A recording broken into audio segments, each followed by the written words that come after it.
The destruction in Gaza continues even as diplomatic efforts push for a lasting ceasefire.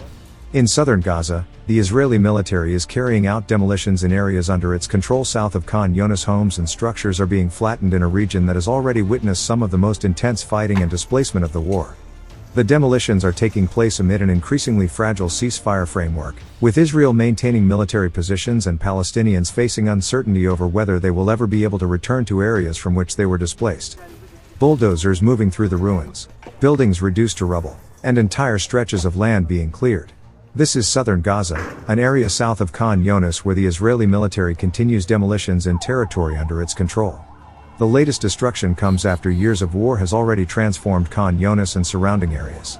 For Palestinians who once lived here, the destruction is not simply about damaged buildings. It is about the loss of homes, farmland, neighborhoods and the possibility of returning. Khan Younis has repeatedly been at the center of Israel's military campaign in Gaza. The city and its surrounding areas have witnessed major ground operations, airstrikes and mass displacement since the war began. Israeli forces have previously said their operations in southern Gaza are aimed at dismantling Hamas infrastructure and preventing attacks against Israel. The Israeli military says its forces have uncovered extensive tunnel networks, weapons sites and other infrastructure in the region. Satellite imagery and investigations published in recent months have documented extensive destruction across areas under direct Israeli control. One major investigation found that Israeli forces have continued clearing large parts of eastern Gaza even after the October 2025 ceasefire.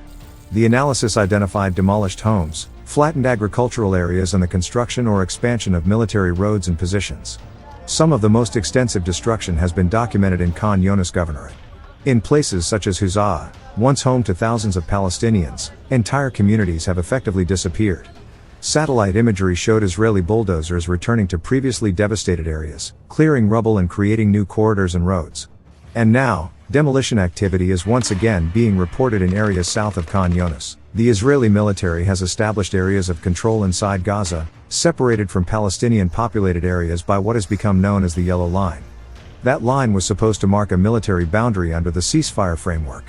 But reports and satellite imagery have suggested that the physical reality on the ground can extend beyond the line marked on maps.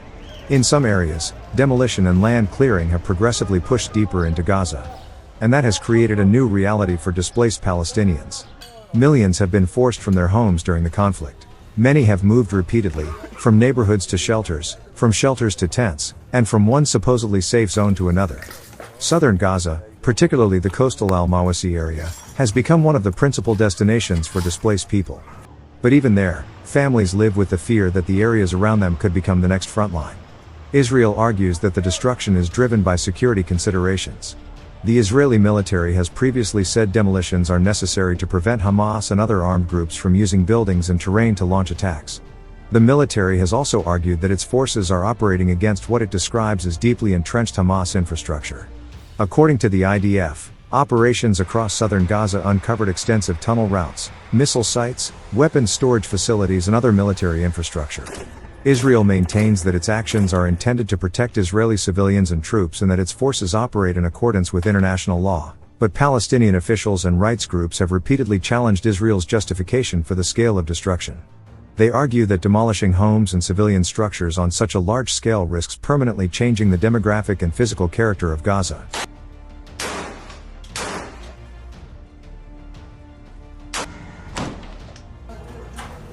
The demolitions are taking place while negotiations over Gaza's future remain unresolved.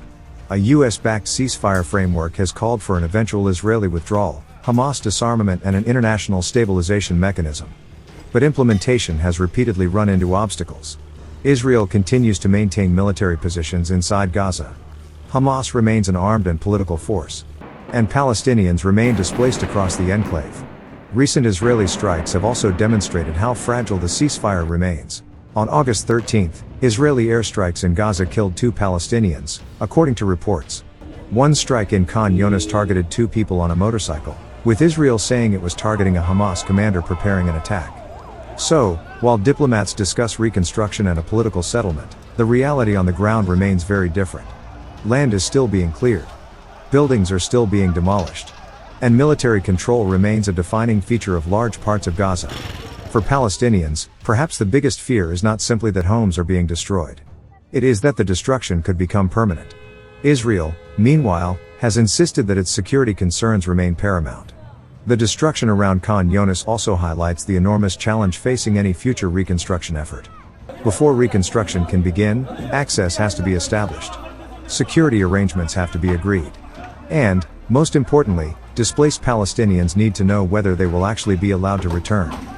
The latest demolitions south of Khan Younis therefore carry significance far beyond the rubble being created today. They are part of a much larger struggle over territory and control. Who controls these areas? Who decides whether Palestinians can return? Who will govern Gaza? And what will the boundaries of Gaza look like when the war finally ends?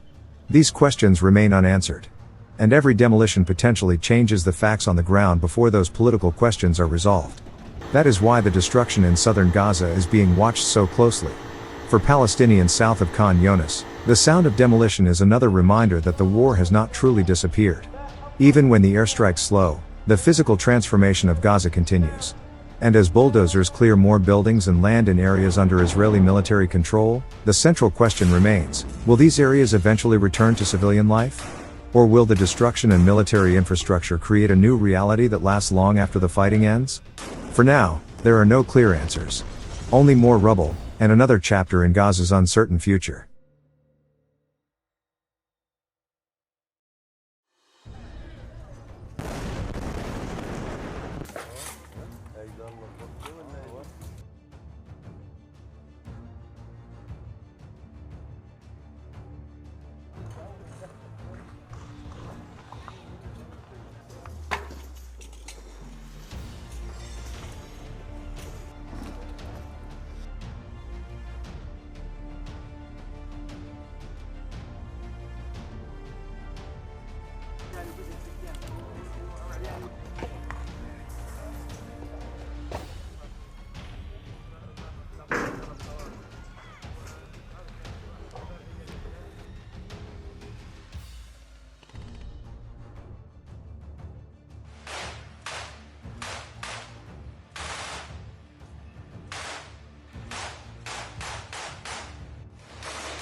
Thank you.